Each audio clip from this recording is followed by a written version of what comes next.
Welcome back to the classroom, everyone.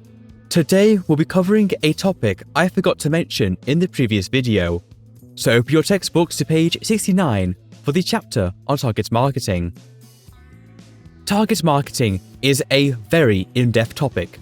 However, since none of us want to learn about how the housing crisis of 2008 will impact the sales of Sonic Racing Cross Worlds, I'll only be discussing the most important features of Ultimate Sonic's target market.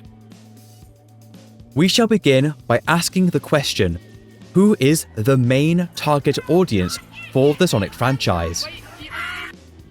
Sonic is aimed at males from the ages of 8 to 13, specifically those who are into action and adventure.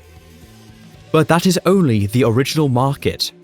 A not so insignificant amount of those who grew up with Sonic are now older, yet still remain fans of his content.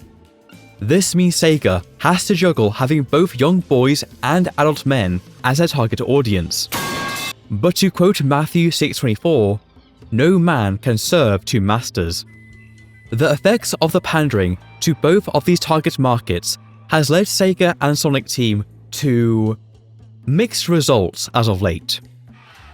But no matter what they output, I do wish them the courage and determination to create more great games.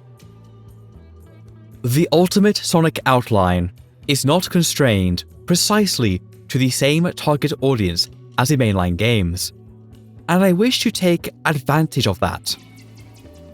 This means I get to do something I think is blue cool. Have the target audience mature with the viewers.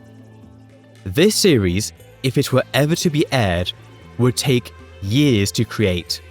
So instead of having the target audience remain static at the ages of 8 to 13, we can increase it every so often. I aim for the target audience's age for the last episodes in this outline to be 16 to 21.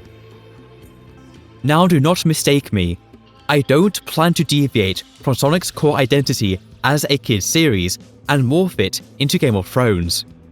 But I do believe the ideas put forth and the complexity and ambiguity of those ideas should become greater as the series goes on.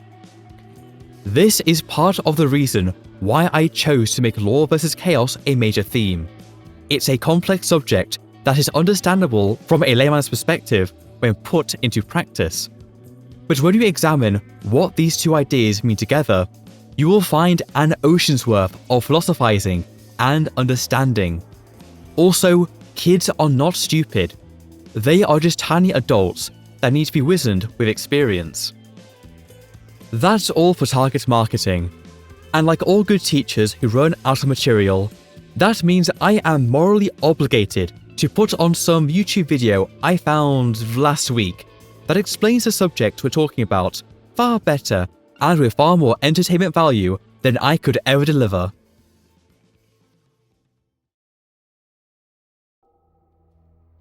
Sonic the Hedgehog, the titular main character for most of the Sonic the Hedgehog games. Despite his target audience growing up in the late 90s and early noughties, he still holds a large place in the hearts of children today, mainly thanks to the release of the movies. In my own area of England, I've seen far more Sonic paraphernalia being worn by kids than I have Nintendo merch. Whether that is a statistical anomaly or just the way it is, I'll never know because I'm not so autistic as to go out and find out on behalf of Sega. Whatever your feelings are on the quality of Sonic's games, extra media, or anything Sega Sammy has been up to, it is undeniable that Sonic the Hedgehog is a very marketable character. Finding adequate inspirations for Sonic's character turned out to be quite difficult, as I had to find ideas that complemented Sonic's storytelling potential, while also doing my best not to carve out my own character and call that Sonic. What I came to realize is that Sonic is a very unique character, as he has had many interpretations over the years. Some could be considered accurate to the original Japanese character, while others are simply hippie scum. There are three main inspirations I found for Sonic for this outline, with some of the ideas and influences overlapping with each other since they needed to have commonalities. The first inspiration is a character that encapsulates Sonic's Western, way past cool identity while also having the wisdom of his Eastern counterpart. This character, some might say, is the ultimate badass, a man filled with ego, yet tempered and humbled by his wisdom, while most would say that he is not traditionally intelligent. He is the embodiment of strength and cunning, and is often underestimated by his foes because he has the appearance of a barbaric outlander. The first inspiration is Conan the Barbarian. Conan the Cimmerian Barbarian and Sonic the Hedgehog share a lot of commonalities. Both characters love adventuring and seeing what the world has to offer. Both explore the ruins of ancient civilizations, and both are from series told episodically. Sonic and Conan are both iconic characters, meaning neither of them changes much or at all over the course of their stories. Instead, they change those around them, acting as an anchor for others' personal growth. Sonic and Conan are also both champions of chaos. Even when Conan becomes a king, he is still seen as an outsider by his ability, who often plot and scheme to overthrow him. The snakes in his court see Conan's ideas of civility and honor as outrageous and barbaric. Conan is the embodiment of Sonic's outsider nature, the man far from home, the treasure hunter, the scoundrel, the explorer, and the man who always seems to stir up trouble no matter where he goes, especially for evildoers. The second inspiration is that Sonic is a champion of chaos. More specifically, the chaos of nature and of rebellion against lawful tyranny. As a champion of chaos, it is Sonic's duty and fate, whether he knows it or not, to bring balance to places and people where too much law holds power. Whether that means defeating a bad guy or gaining a friend is up to the whims of fate. Chaos is the realm of instincts, of gut feelings, and of the quick-witted. It should be no surprise then that Sonic is the kind of character to leap first and ask questions later. The selfless type to spring immediately into action in order to right the wrongs before him. Naturally, for his villains, you would want agents of law, megalomaniacs, masters of intrigues and plots, and tyrants who desire to lord over all with an iron fist. But, of course, there must be law in the chaos. Sonic's most obvious lawful desire is to keep or return the world to a state of peace and harmony. Most of Sonic's stories are about Eggman changing the status quo, corrupting and destroying nature and the world for his nefarious schemes. But in the end, his schemes turn to folly, and the world is given back its peace and harmony. In this way, Sonic serves the balance, as sometimes his efforts will result in a change of the status quo. But for matters of nature, his ends serve law in the return to form. Sonic also has an irrational fear, hydrophobia. We are never told why Sonic doesn't like water, especially deep water. But given that it's called hydrophobia, perhaps there was an event in Sonic's past that made him have an irrational fear of what lies in the abyss, even though his chaoticness should make him curious and want to explore what lies beneath the waves. I don't believe the exact origin of the phobia matters. What does matter is that Sonic's hydrophobia is a weakness that will be explored and exploited by the narrative. The third major inspiration is one that the developers themselves used when making his character, and it is one of the most prevalent ideas that can be felt throughout all of the earlier games, aside from Star Wars and Dragon Ball. Santa Claus. Santa Claus is the Americanization of St. Nicholas, a saint famous for many things, most relevantly his legendary habit of secret gift giving. This inspiration for Sonic, not only for this outline but for Sonic Team's character, is the main reason why many people both in and out of the universe see Sonic as a hero. Sonic doesn't do what he does out of a sense of duty, nor for fame or fortune. Sonic does what he does because to him it's the right thing to do. Due to his mindset of immediate action, Sonic does not expect wealth, prestige, or even recognition from those who benefit from his actions. All Sonic expects is that he will be able to defeat his enemies, save his friends, and bring peace back to the world and its people. There's another part of Santa Claus I wish to draw from, and that's the Christian connection to Saint Nick. To be clear, I won't be making Sonic Christian, mainly because Christ, the Bible, and so on don't exist in Sonic's world. From this connection, I will take the Christian idea of fighting for God's people and transform it into the idea of Sonic fighting for the people of his world. I see Sonic as the kind of character who starts off with the ideal, everyone deserves a second chance, because he's young and innocent. But over time, this ideal will be eroded, as Sonic will have given Eggman and other evil characters more than enough chances to seek redemption and to change their desires and evil ways. Some will change, either because they were never evil to begin with, just misled, or because they saw what they were doing was wrong. But for every character that redeems themselves, there are plenty more that don't. And every time Sonic lets them go with a warning, they fall right back into their paths of evil. There would come a point where Sonic realizes that the world would be a better place if Eggman simply wasn't alive. But here's the key point about all of this. Sonic would not kill out of hatred. Instead, Sonic would kill out of righteousness.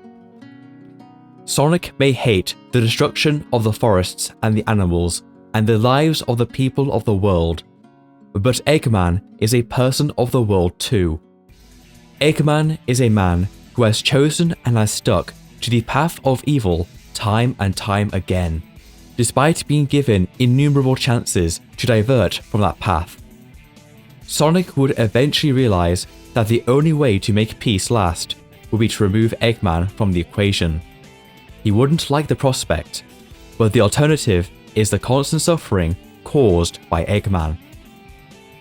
This righteous slaying would not only be tied to Eggman. Characters like Mephiles, Eraser Jin, and other terrible threats will also be targets of Sonic's righteousness. This doesn't mean that he'll just go around killing people. As I said, only those who make it clear beyond reasonable doubt that they will stay on their villainous paths won't be spared. Everyone else will be reached out to in the hopes of redemption. That was quite dramatic but necessary, as I want you to understand what kind of character I want to make Sonic for Ultimate Sonic. I will not tell you that he will be completely accurate to his original Japanese intentions, but I will do my best to emulate that character as much as possible where appropriate. Now that we have a better understanding of the parts that make up Sonic for Ultimate Sonic, it is time to introduce you to the sum of those parts.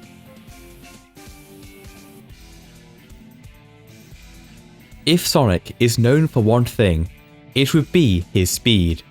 So let's start there. Mechanically, I believe making Sonic's super speed work more like Dash from The Incredibles than the Flash from DC would make for a better story, as when you create speedsters at the level of the Flash, their speed becomes so great that most challenges become trivial. For this story, Sonic would perceive the world like a normal person at a standstill, but as he runs and goes faster, his reaction and thought processing times become superhuman, so that when he's running at his top speed, he can clearly perceive what's in front of him and place his feet in the correct places to not trip and tumble. For the first few games, Sonic should only be able to run a maximum of 80 miles per hour, and that's by him pushing himself to his absolute limits. This would increase as he gets older, but I'm not entirely sure if I want him to be able to achieve Flash levels of speed, even in the final episodes or in his super state. Additionally, Sonic also has levels of super strength, super durability, and super precision. We know this because he can smash open metal robots, he can survive harsh impacts even without rings, and he can figure out precise places to plant his feet on the fly. In regards to Sonic's backstory, I've decided that less is more, as it doesn't really matter for the story of Ultimate Sonic. Even so, not giving the Blue Blur something of a backstory does feel a bit cheap, and thankfully, I've had some ideas for what it could be. There will be 2 backstories told. The first is what I'll be telling the viewers initially. It will seem innocuous at first glance, which I'll leave them guessing at a couple of odd details. The second backstory will elaborate on the first backstory, answering the questions, and will reveal a major twist I have for Sonic's character. The initial backstory is that Sonic was raised by his uncle on Christmas Island. For his 15th birthday, Sonic was given his uncle's old red biplane. Shortly thereafter, Sonic left Christmas Island for the wider world, a world he had grown to love and cherish thanks to his uncle, and now he would get the chance to explore it all for himself. This next part is a spoiler for this outline, as it reveals a twist about Sonic that is better revealed later on. If you're watching this to enjoy the journey, then I recommend you skip ahead to this time code. If you care not for spoilers, then keep watching. You would have noticed how I said it was Sonic's uncle who raised him, not his mother or father. This is because Sonic doesn't have any biological family. In truth, Sonic's uncle was just a retired old man living on Christmas Island. But one day, after a raging storm, a baby hedgehog washed ashore outside his house. Sonic's uncle took in the child and raised him, naming him Sonic. Sonic was raised to love the world, nature, and the people of the world. Sonic's uncle prepared Sonic for a life of exploration, wonder, and adventure, but also taught him to be gentle and kind as well. Neither Sonic or his uncle knew what Sonic truly was, but his uncle always had his suspicions. This is your last warning for spoilers. Ready? As Chaos is the god of water, as Iblis is for fire, and the Gaias are for earth, Sonic is the god of the wind. While Sonic's uncle was never able to definitively prove it, he had a nagging feeling, especially given how Sonic washed ashore in the middle of the ocean and was seemingly a perfectly healthy baby. Throughout Ultimate Sonic, Sonic will have an innate affinity for the wind, with there always being a gentle breeze to cool a hot day, a strong crosswind blowing away foul smells, or a sudden gale to help topple his enemies over the precipice, or, most importantly, to help Sonic run faster. There is one major point I should make about these gods, and that is the fact they aren't really gods, but are more like great spirits of an element, each great spirit having created avatars for themselves. This means that, from the perspective of the living, they are so powerful that they may as well be gods. But in reality, they are powerful spiritual beings that have taken on physical forms to roam the material world. Sonic is one such avatar, but unlike the rest, his great spirit chose to reincarnate himself as a fully mortal being to live life like a material being would. This is why he chose to incarnate himself on Christmas Island. The Great Spirit of the Wind knew that if he was found by a civilization, they would simply take him in and study him. But as the old man on the island had been a pilot, the Great Spirit of the Wind had got to know and trust Sonic's uncle to not do such a thing. Sonic himself will have his suspicions about what he is, but will not have them confirmed until near the end of the outline. The rest of Sonic's character will be taken from his theme song, It Doesn't Matter, as this song is the most detailed and straightforward characterization Sonic has ever had. I'll speak more of it when I get to Sonic Adventure, as this video is already long enough as it is. But before I go, I wish to give each important character in this outline a non-Sonic song that encapsulates the general emotions given off by a character, their attitudes, or what they are, or perhaps even their story. For Sonic in the many Chaos Emeralds era, I have chosen Can't Stop by Red Hot Chili Peppers. That will be all for this issue, so please join me next time as I deliver onto you a video on Dr. Eggman.